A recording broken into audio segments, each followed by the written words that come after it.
तो hello students, this is Monika Singh and welcome to my YouTube channel. तो आज हम करेंगे हमारा क्लास 8 का maths chapter 11 direct and inverse proportion का एक्सरसाइज 11.2। ओके, तो क्वेश्चन नंबर 1 में क्या दिया, देखो students, which of the following are in inverse proportion. अब इसमें है ना, क्वेश्चन नंबर 1 में हमें 5 स्टेटमेंट्स दिया है। स्टेटमेंट्स में कुछ सिचुएशंस है, तो हमें बताना है जो सिचुएशंस है वो इनवर्स प्रोपोर्शन में है या नहीं है। ओके, अगर सपोज कोई स्टेटमेंट इनवर्स प्रोपोर्शन में नहीं होगा तो वो कौन से प्रोपोर्शन में होगा?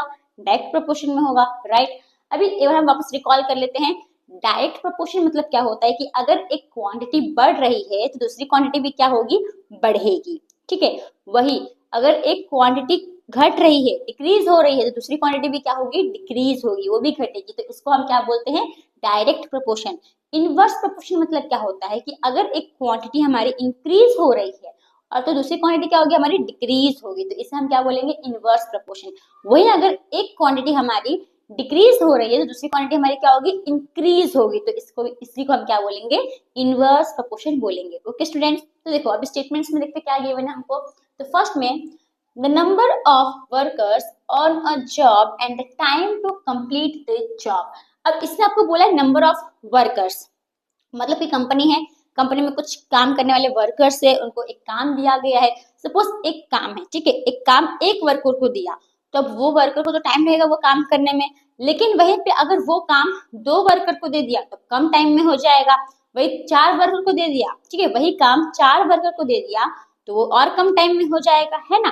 तो सिंपल एक एग्जाम्पल लेके समझते हैं हम। सिंपल एग्जाम्पल लो कि आपके क्लास में सर है, मैम है, आप लोगों को क्या दिया? प्रोजेक्ट दिया। क्या दिया?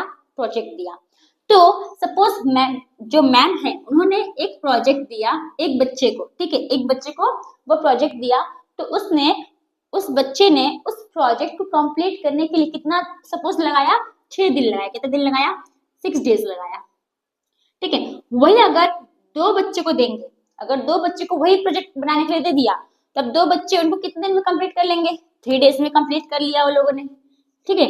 वही अगर 3 बच्चों या फिर 4 बच्चों को दे दिया, ठीक है, वही प्रोजेक्ट कंप्लीट करने के लिए 4 बच्चों को दे दिया, तब वो 4 बच्चे सपोज 1.5 डेज में कंप्लीट कर लेंगे, है ना। तो अगर आप यहाँ पे देखोगे तो यहाँ पे जो नंबर ऑफ चिल्ड्रन है वो क्या हो रहा है? इंक्रीज हो रहा है, और जो नंबर ऑफ डेज है वो क्या हो रहा है? डिक्रीज हो रहा है। यानी कि ये हमारा हो रहा है इंक्रीज, ये हो रहा है हमारा डिक्रीज। तो इसका मतलब ये हमारा कौन सा प्रोपोर्शन हुआ बच्चों? तो इनवर्स प्रोपोर्शन हुआ। समझ में आया आपको? तो वैसे ही अगर कोई काम करने के लिए जितने ज्यादा एम्प्लॉय होंगे तो वो काम जल्दी कम टाइम में हो जाएगा, और वही अगर कम एम्प्लॉय होंगे तो वही काम को कंप्लीट करने के लिए ज्यादा टाइम लगेगा। समझ में आया? तो इसका मतलब जो हमारा फर्स्ट स्टेटमेंट है वो कौन से प्रोपोर्शन में है?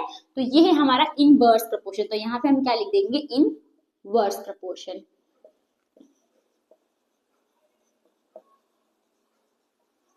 ओके स्टूडेंट्स, नेक्स्ट अब सेकंड में क्या दिया है देखो।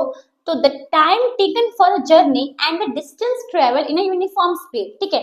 तो यहाँ पे जो यूनिफॉर्म है, यूनिफॉर्म का मतलब क्या होता है? इक्वल स्पीड होता है। ओके, जो यूनिफॉर्म है इसका मतलब क्या होता है? इक्वल। मतलब कि समझो एक गाड़ी है, वो डिस्टेंस चल रही है, मतलब जो गाड़ी की स्पीड क्या है?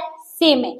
सिंपल समझो एक गाड़ी है, वो 1 किलोमीटर चल रही है, एक घंटे में चल रही है, 1 आवर में चल रही है। तो 2 किलोमीटर कितने घंटे में चलेगी? मतलब 2 किलोमीटर वो गाड़ी कितने घंटे में चलेगी? 2 घंटे में चलेगी। क्यों? क्योंकि इनका जो स्पीड है वो सेम है, इसके लिए इतना टाइम लग रहा है, ठीक है।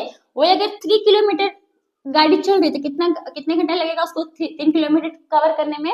तो 3 आवर लगेगा। तो अगर आप यहाँ पे देखोगे तो ये हमारा क्या हो रहा है? जो डिस्टेंस है वो हमारा डिक्रीज हो रहा है, और जो हमारा टाइम है वो भी क्या नहीं इंक्रीज हो रहा है ना, सॉरी, जो डिस्टेंस है वो हमारा क्या हो रहा है? इंक्रीज हो रहा है, और जो हमारा टाइम है वो भी हमारा क्या हो रहा है? इंक्रीज हो रहा है। दोनों में हमारा इंक्रीज हो रहा है। तो हमेशा याद रखो, अगर स्पीड का आता है, अगर आपको डिस्टेंस ट्रेवल है कुछ भी बोला है, अगर उसमें स्पीड आ गया, तो अगर स्पीड आपको बोला है इक्वल है तो वो हमारा होता है डायरेक्ट प्रोपोर्शन। क्योंकि डायरेक्ट जब भी आपका स्पीड इक्वल रहेगा तो वो आपका क्या रहेगा? डायरेक्ट प्रोपोर्शन रहेगा, ठीक है। लेकिन अगर आपको बोल दिया कि स्पीड में कुछ चेंज हो रहा है, मतलब कहीं पे बढ़ रहा है कहीं पे घट रहा है स्पीड, ठीक है, स्पीड कहीं पे ज्यादा में 80 किलोमीटर पर आवर से चल रहा है, 40 किलोमीटर पर आवर से कुछ चेंज हो रहा है स्पीड में, तो समझ जाने का अगर स्पीड में कुछ चेंज हो रहा है तो वो हमारा इनवर्स प्रोपोर्शन होगा। समझ में आया? ये सब खाली स्पीड देख लोगे तो आपको पता चल जाएगा। स्पीड में क्या दे दिया? यूनिफॉर्म यानी कि इक्वल। अगर इक्वल स्पीड है तो वो हमारा डायरेक्ट प्रोपोर्शन है। अभी हमने एग्जांपल से समझा है ना। यहाँ पे दोनों ही हमारा क्या हो रहा है? इंक्रीज हो रहा है। तो अगर एक क्वांटिटी हमारी इंक्रीज होती है, दूसरी क्वांटिटी भी हमारी इंक्रीज हो रही है, तो वो हमारा कौन सा प्रोपोर्शन होगा? वो होगा हमारा तो डायरेक्ट प्रोपोर्शन। तो इनवर्स प्रोपोर्शन तो नहीं है हमारा, तो हम लिख लेंगे डायरेक्ट प्रोपोर्शन। ओके, यहाँ पे हम लिख लेंगे डायरेक्ट प्रोपोर्शन।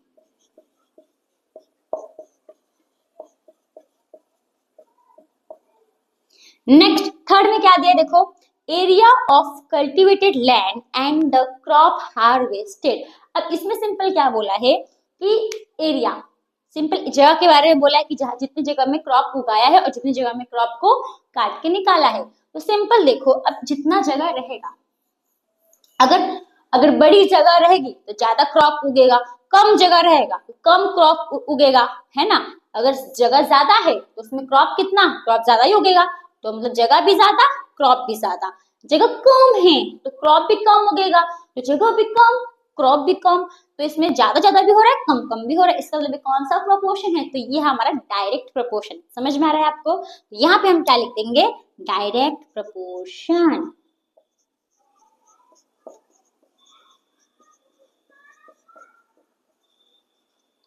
ओके, मतलब कि अगर सपोज इतना एरिया है, तो अगर सपोज इसमें हो रहा है हमारा सपोज 1000 क्रॉप इसमें उग रहा है, तो इतना सा एरिया रहेगा जिसमें तो 500 क्रॉप उगेगा, ऐसे इससे भी कम उगेगा, है ना। तो वो एरिया के ऊपर डिपेंड कर रहा है कि अगर ज्यादा जगह रहेगा तो ज्यादा क्रॉप उगेगा, कम जगह रहेगा तो कम क्रॉप उगेगा। ओके, अब नेक्स्ट फोर्थ में क्या दिया देखो students, the time taken for a fixed journey and the speed of vehicle of the vehicle. अब इसमें देखो, अब इसमें क्या बोला है कि जो जर्नी है एक फिक्स जगह की है और उसमें vehicle, speed of the vehicle, और व्हीकल इसमें ये बोला यूनिफॉर्म स्पीड, इक्वल स्पीड बोला है नहीं, इसमें क्या बोला है? स्पीड ऑफ द व्हीकल, यानी कि वो तो बढ़ भी सकता है, घट भी सकता है। अगर समझो कि आपको मुंबई जाना है, ठीक है, यहाँ पे आपको क्या जाना है? मुंबई जाना है। तो आप चला रहे हो 40 किलोमीटर पर आवर की स्पीड से, तो आप मुंबई पहुंच जाओगे 2 घंटे में। कितने घंटे में? 2 घंटे में पहुंच जाओगे। लेकिन वही अगर आपने अपनी गाड़ी की स्पीड 80 किलोमीटर पर आवर कर दी, तो आप मुंबई कितने घंटे में पहुंचोगे? तो आप मुंबई पहुंच जाओगे 1 घंटे में। तो इसका मतलब यहाँ पे क्या हो रहा है? तो यहाँ पे ये देखो 40 से 80 इंक्रीज हो गया, 2 से 1 डिक्रीज हो गया। इसका मतलब ये हमारा कौन सा प्रोपोर्शन है? तो ये है हमारा इनवर्स प्रोपोर्शन। ठीक है, हमें हमेशा याद रखो, अगर कभी भी स्पीड इक्वल दिया हो गाड़ी का तो वो रहता है डायरेक्ट प्रोपोर्शन, लेकिन अगर स्पीड में कुछ चेंजेस होगा तो वो हमारा क्या हो जाएगा? Inverse proportion. ओके, तो जो फोर्थ वाला है वो हमारा कौन सा है? Inverse proportion. तो यहाँ पे हम क्या लिख देंगे? Inverse proportion. नेक्स्ट फिफ्थ में क्या है देखो, the population of a country and the area land पर पर्सन। अब इसका एकदम सिंपल मैं एग्जांपल दूंगी, बहुत ही मतलब आप अपने घर में भी देखते हुए एग्जांपल में। तो सिंपल समझो, आपके दादा है, ठीक है, आपके दादा है, दादा के मैं कुछ बना देती हूँ समझते। सपोज आपके दादा है, ठीक है, दादा के 2 बच्चे हैं, दादा के 2 बच्चे हैं, एक का नाम 1 ए भी ले लेते, ए बी, ठीक है। अब दादा के पास होगी जमीन, जायदाद बहुत बड़ी जमीन होगी, ठीक है। तो सपोज अभी दादा के पास जमीन है, तो कितना जमीन होगा? कितना स्क्वायर फीट ले? चलो 1000 लेते, ठीक है, 1000 लेते हैं। तो अब दादा ने क्या कर दिया? अपने दोनों बेटों में 500 स्क्वायर फीट क्या कर दिया? तो जमीन बांट दिया, ठीक है। अब ये जो ए है, जो इनका बेटा है, इसके पास एक ही, अब इसका एक ही बेटा है, इनका जो है एक ही बेटा है, ठीक है। तो ये पूरा का पूरा जमीन इसके पास जाएगा, है ना, पूरा का पूरा जमीन इसके पास जाएगा। लेकिन ये जो बी है, बी के पास ना 2 बच्चे हैं, एक B1 है, एक B2 है। तो अब बी क्या करेगा? अब बी तो अभी 500 का आधा आधा करेगा, है ना, 500 का आधा आधा, यानी कि अब इसको 250 स्क्वायर फीट जमीन मिलेगा, इसको 250 स्क्वायर फीट जमीन मिलेगा। तो इसका मतलब अगर आप देखोगे, अगर जमीन हमारी कम है, अगर मतलब कि देखो सिंपल, अगर हमारे पास जो लोग है वो कम है तो जमीन उनको ज्यादा मिलेगी। लेकिन वही अगर हमारे पास लोग जो है ज्यादा है तो जमीन उनको कम मिलेगी। समझ में आ रहा है आपको? यही तो है। यहाँ पे देखो ये एक ही है, तो इसके पास ये एक ही, इनके पास बच्चा एक ही है, तो इनके इसके पास पूरा 500 जमीन मिल गया, 500 स्क्वायर फीट जमीन मिल गया।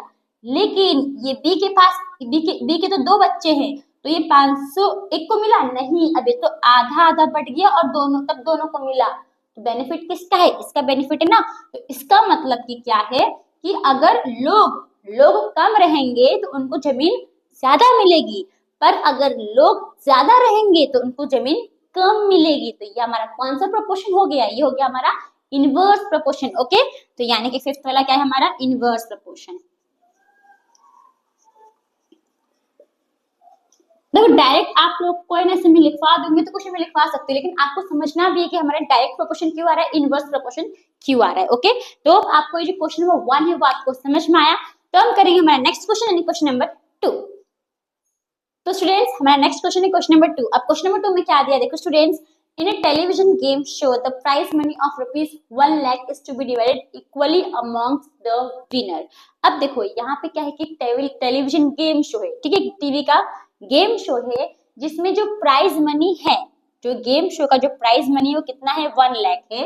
और उसको जितने भी विनर्स होंगे, ठीक है, जितने भी विनर्स होंगे वो प्राइज मनी को उन विनर्स में इक्वली डिवाइड करेंगे, ठीक है, इक्वली डिवाइड करेंगे। Complete the following table and find whether the prize money given to an individual winner is directly or inversely proportional to the number of winners। यानी कि इसमें हमने क्या बोला है कि अब जो प्राइज मनी जो हम विनर्स को देंगे, चाहे कितने भी विनर्स हो, उनको इक्वली डिवाइड करेंगे, राइट। और देखो नंबर ऑफ विनर्स और प्राइज फॉर ईच विनर, मतलब जितने भी विनर्स रहेंगे तो इनको तो इक्वली में देंगे ना। तो हमें बताना है कि ये जो हम सिचुएशन दी है ये हमारा डायरेक्टली प्रोपोर्शन है या इनवर्स प्रोपोर्शन है, ये हमें बताना है। तो देखो अगर आप टेबल पे देख रहे होगे तो टेबल से ही बता सकते हो कि हमारा कौन सा प्रोपोर्शन है। तो यहाँ पे क्या है, पहले नंबर ऑफ विनर्स कितना है? 1, तो 1 का कितना हो गया? 1 लाख, राइट। अब नंबर ऑफ विनर्स कितने हैं? 2 है, यानी कि अब 2 विनर है, तो 2 विनर में तो अब एक को कितना मिलेगा?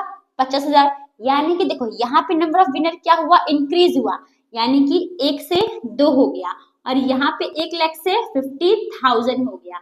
तो अब यहाँ पे क्या हो गया? इंक्रीज, यहाँ पे क्या हो गया? डिक्रीज। तो इसका मतलब ये कौन सा प्रोपोर्शन है हमारा? Inverse proportion. अगर आपको सिचुएशन पढ़ के समझ नहीं आ रहा है तो आप डायरेक्ट टेबल लिख के भी समझ सकते हो कि ये हमारा डायरेक्ट प्रोपोर्शन है, ये हमारा ये इनवर्स प्रोपोर्शन है। सिंपल एग्जांपल ले सकते हो कि अगर सपोज मम्मी सपोज बाजार से दो समोसा लेकर आई, ठीक है, 2 समोसा लेकर आई, तो अगर एक बच्चा रहेगा तो इसको तो पूरा दोनों का दोनों मिलेगा, अगर एक बच्चा रहेगा उसको पूरा पूरा 2 समोसा मिलेगा। लेकिन अगर अब 2 बच्चा रहेगा तो अब दोनों को कितना? एक समोसा मिलेगा ना। तो यहाँ पे भी क्या है? ये हमारा इनवर्स प्रोपोर्शन ही है, ये यहाँ पे घट गया, ये यहाँ पे बढ़ गया। समझ में आया आपको? तो अब इनवर्स प्रोपोर्शन अगर हमारा रहता है तो इसका मतलब अगर हम 2 को मल्टीप्लाई करेंगे तो उसका आंसर कांस्टेंट रहता है, यानी कि x multiply by y equals to constant रहेगा। अब हमको क्या बोला है कि ये जो टेबल जो हमें यहाँ पे खाली जो दिया है, राइट, इनको हमें फिल करना है, कंप्लीट करना है।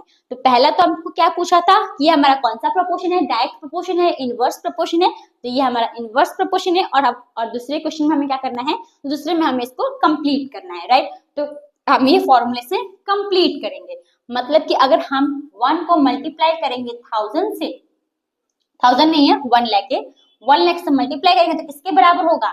तो ये 4 इंटू जो भी आप इसको एज्यूम करोगे उसके बराबर होगा।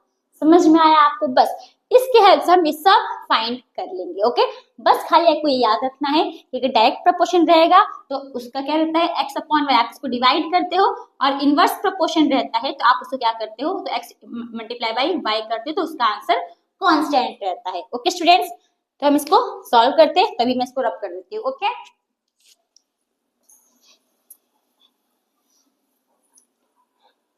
देखो स्टूडेंट्स, तो यहाँ पे हम सॉल्यूशन में पहले हम क्या लिखेंगे कि ये जो हमारा है सिचुएशन जो भी हमको दिया है स्टेटमेंट, ये हमारा इनवर्स प्रोपोर्शन में। तो क्या लिखोगे यहाँ पे? हियर है, मैं इसे लाइन ड्रॉ पार्टीशन कर देती हूँ। ओके, ऐसे पार्टीशन कर देती हूँ। अब हियर कहाँ से लिखेंगे? हियर, यहाँ सब देख लिखोगे the prize money given to an individual winner is inversely proportion to the number of winners. ठीक है, खाली आपको डायरेक्टली और ये जो और दिया है ये नहीं लिखना है, भाई कुछ देख के सेम लिखना है। ओके, तो here the prize money given to an individual winner is an inversely proportion to the number of winners. To the number of winners. ठीक है, तो ये हमने लिख दिया। हम सॉल्यूशन करेंगे, हम अपना टेबल कंप्लीट करेंगे। तो देखो, जैसे हम डायरेक्टली प्रोपोर्शन में क्या कर रहे थे, एज्यूम कर देते, वैसे हम इसमें भी क्या करेंगे, तो एज्यूम करेंगे। तो यहाँ पे हम इसको एज्यूम कर लेते हैं ए, इसको हम क्या एज्यूम कर लेते हैं, ए एज्यूम कर लेते हैं। ओके, तो हम कुछ भी एज्यूम करेंगे तो हम क्या लिखते हैं, लेट लिखते हैं। तो यहाँ पे हम क्या लिखेंगे, लेट, सिंपल, पहले ये लिखने का, price for each winner, late the price for each winner be a when the number of winner is 4 है ना।